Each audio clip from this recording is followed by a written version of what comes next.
Hello and welcome to Old Oak Bridge, January 2017. Been a year, 1 year since we started building this, so here we are 1 year. Yeah, it was in the planning stages in December 2015.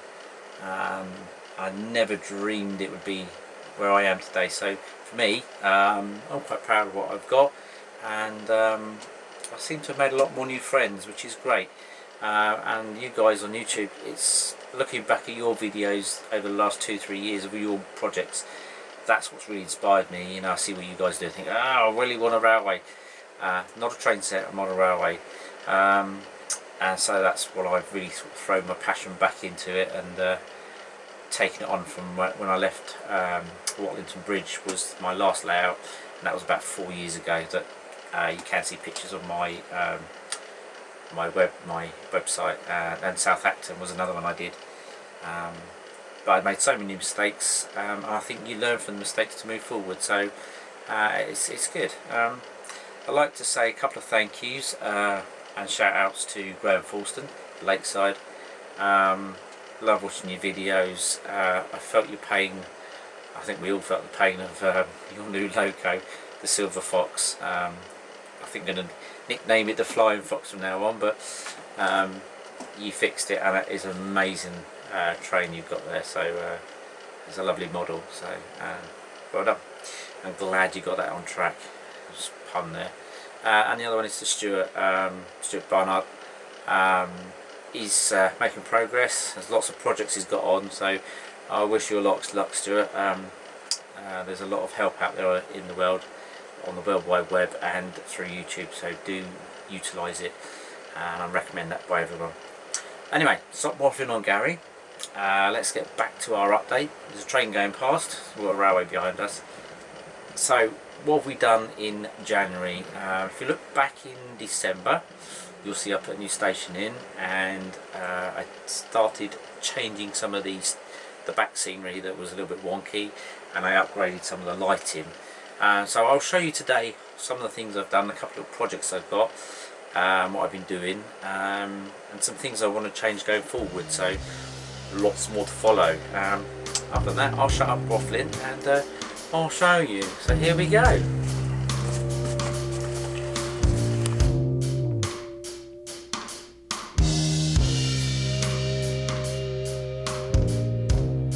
Okay, so we've done a couple of updates on the station.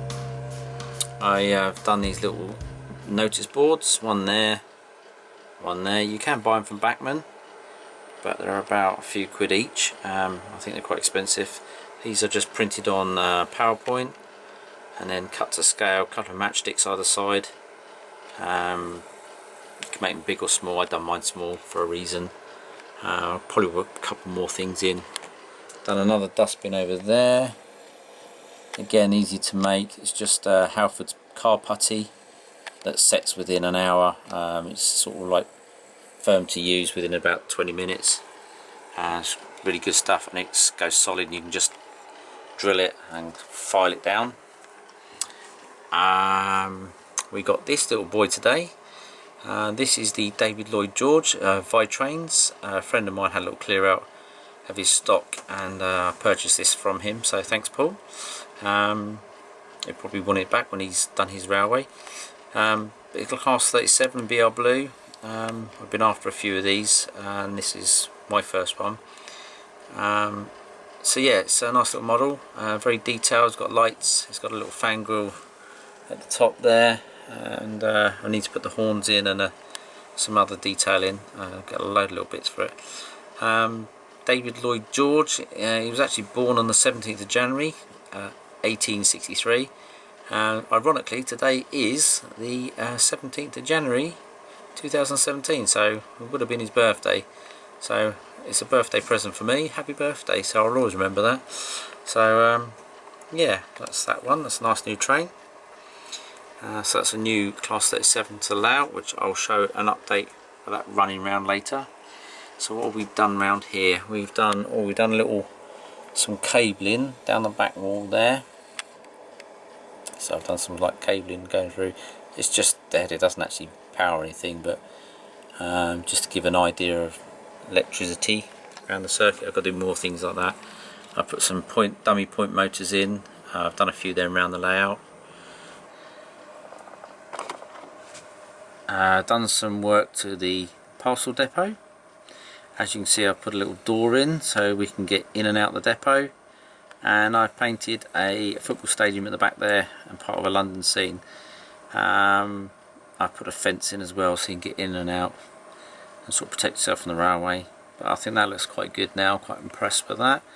I've done this back scene. This is the wall that was red. I've now made this new wall. It goes all the way down, and if you look at the big wall that goes down the side of Old Oak sheds, or used to go down the sheds that used to be at Old Oak, but the wall that's still there, and it sort of features a lot of trains going down there under that little frame bridge down to Paddington.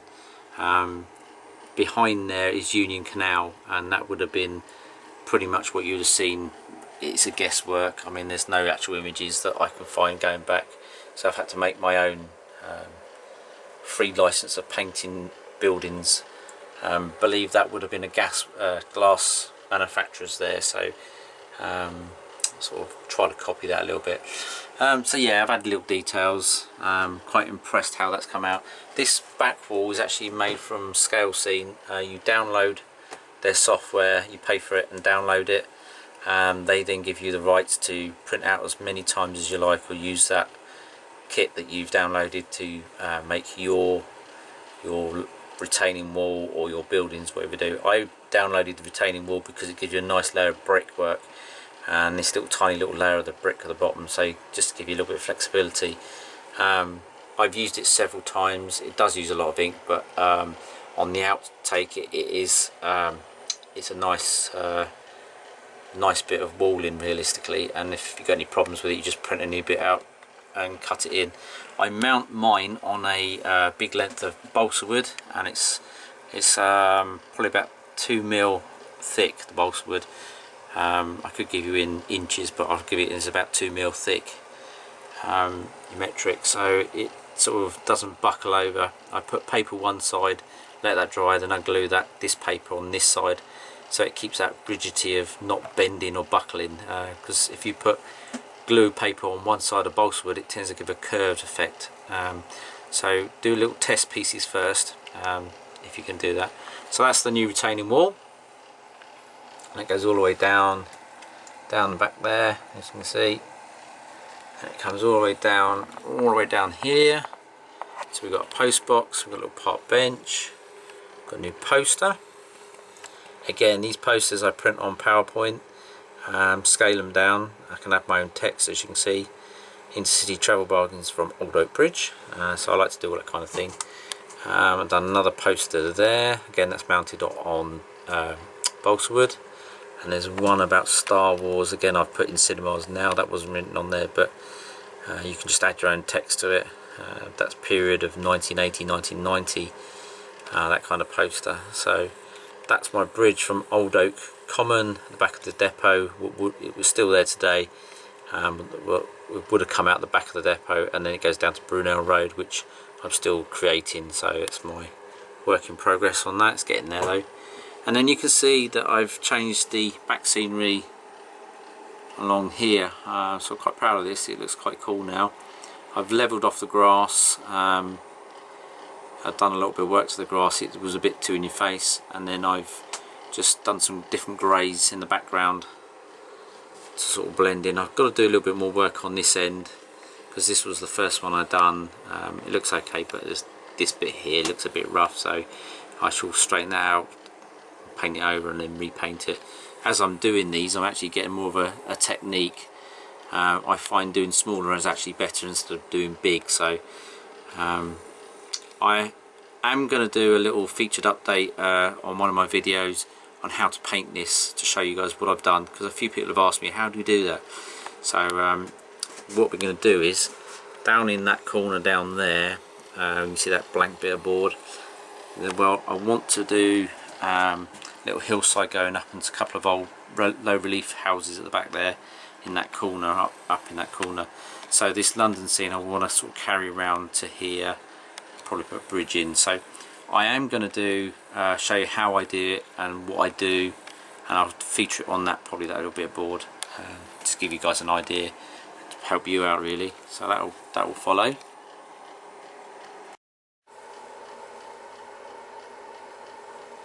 Okay, so we've got another new train this month.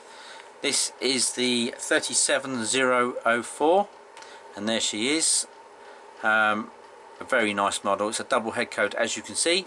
I'm very excited. Little story on this one. Not happy with Hatton's, who I bought it from. This was on a pre-order, and they said it released in March. It was originally for £110. I knew there'd be postage of £4 on top of that. I was happy to pay that. I then got an email from Hatton's saying the price increase would go up to £117, because that was the best they could get with the UK market.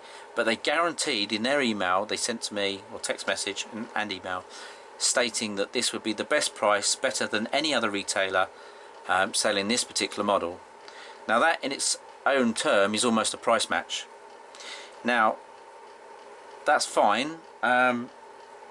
They sent me an email last week saying this would be dispatched, and it was en route. So I thought, oh, my Loco's been dispatched. So as soon as I got that email, I got another news update from Rouse of Sheffield, and guess what? They're selling this same Loco, okay, free delivery for, yes, you've guessed it, £110. That was the original price that Hatton's couldn't match, then they put the price up. But they still said that they would guarantee the same price, the best price around. So I do feel a little bit conned. I wrote to Hatton's, their customer service, which I think is now very appalling. Basically, they've said to me when I receive the model to wrap it back up and send it back to them for a full refund. Okay, I accept that. But it's now going to cost me £6 to send this baby back, for me to get a refund. So I've then laid out £6 start off to go and buy it from Rouse of Sheffield for £110. So I'm back to my £117, £116. Doesn't quite work out somehow. Hatton's, you've just basically screwed me over. So I'm very upset. I feel that the best thing that they could have done was just give me £4 off the next thing I deliver as a free delivery, waiver the delivery charge. That way they would have kept my loyalty as a customer with Hatton's, and I probably would have spent a lot more money with them. Going forward, they can go and blow their own horns, because I won't be buying many more Locos from Hatton's, because they couldn't offer me good customer service. And I think most retail shops, you rely on customer service. So this is my gripe with Hatton's. I'm not going to send it back, because it would cost me the same amount of money what I'd go and buy it for, because I'd have to pay to send it back, and I'm guaranteed they wouldn't pay me the postage in return. So Hatton's, you get a thumbs down on your Loco buying at the moment. Not impressed with you.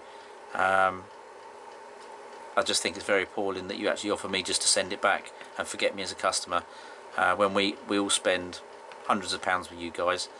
So that's my gripe. That's my new engine. I like my train, but I don't like Hatton's at the moment. So Rouse of Sheffield, more work, more sales coming your way in the future. So there we go. That's that. That's our Class 37 as she disappears back into the shed with grace. Now this little thing here is my module for controlling all my 12 volt power. It's a little plastic case that you get from Maplin, which is, as you can see, the case, and then I've put some switches on the top there, and then I've done a little layout, the diagram of the railway.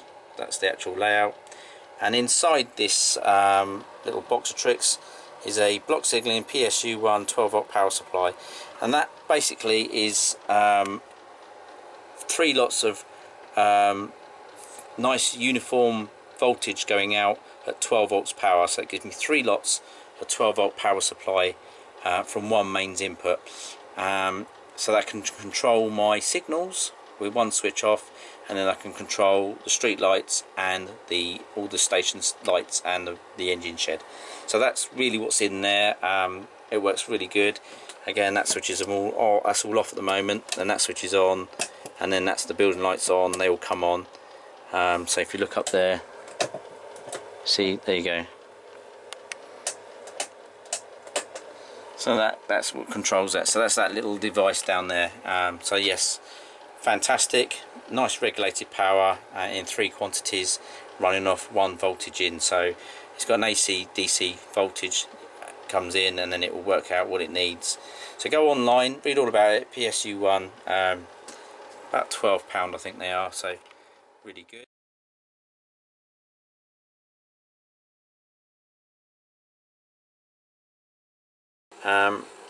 I did do a video on my little handy cam, but it did come out, it was too dark, so I didn't publish that unfortunately. But yeah, I've put some new windows in. The other ones were tracing paper, and I've you can see them now, they're more plasticky.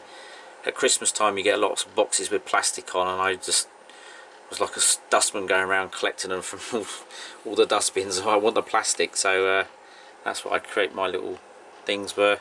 Just lined them with some masking tape, and then sprayed them in matte black, and then sprayed them a little bit of a dusty white behind it.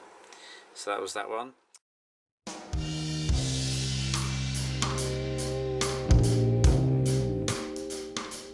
Okay, so this was a free model I got from the Worley Model Show. This is a Bagnal shunter from Hornby Railroad Range.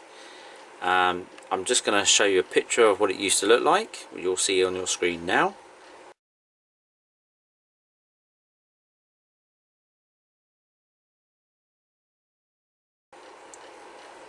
Okay, so it was red, and as you can see it was a bit ugly, but it's very detailed for what it was. The end date only cost £19.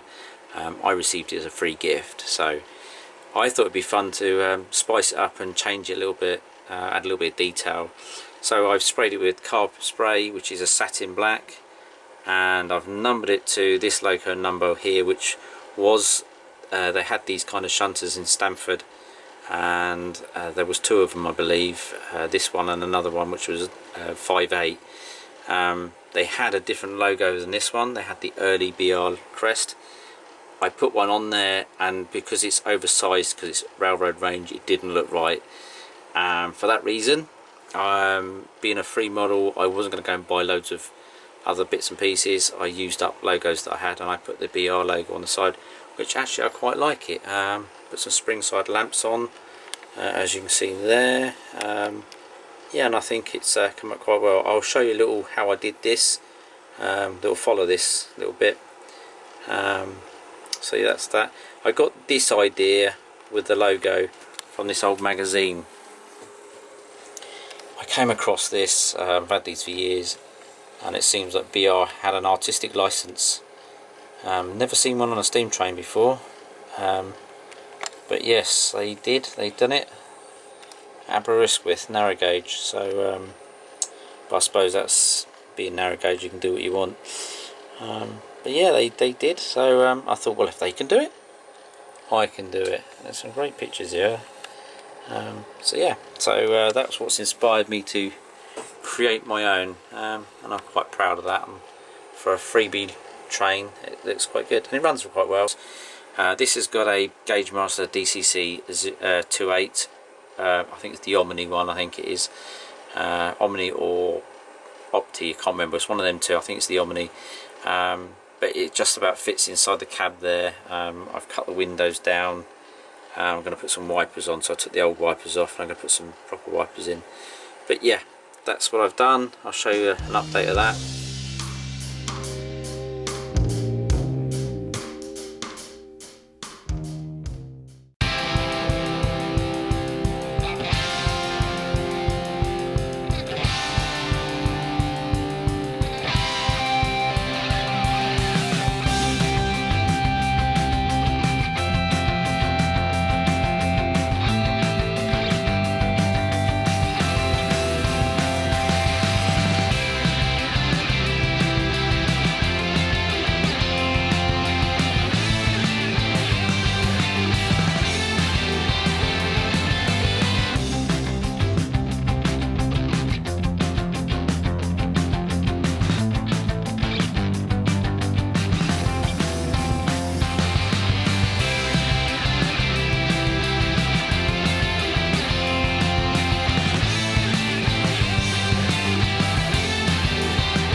Okay guys, unfortunately that's all I'm going to give you on updates as for today. I will do some more features updates with the painting the scenery, and I'm going to do welcome to the fleet, so you can see all the locos I've got, because I thought that'd be a nice idea.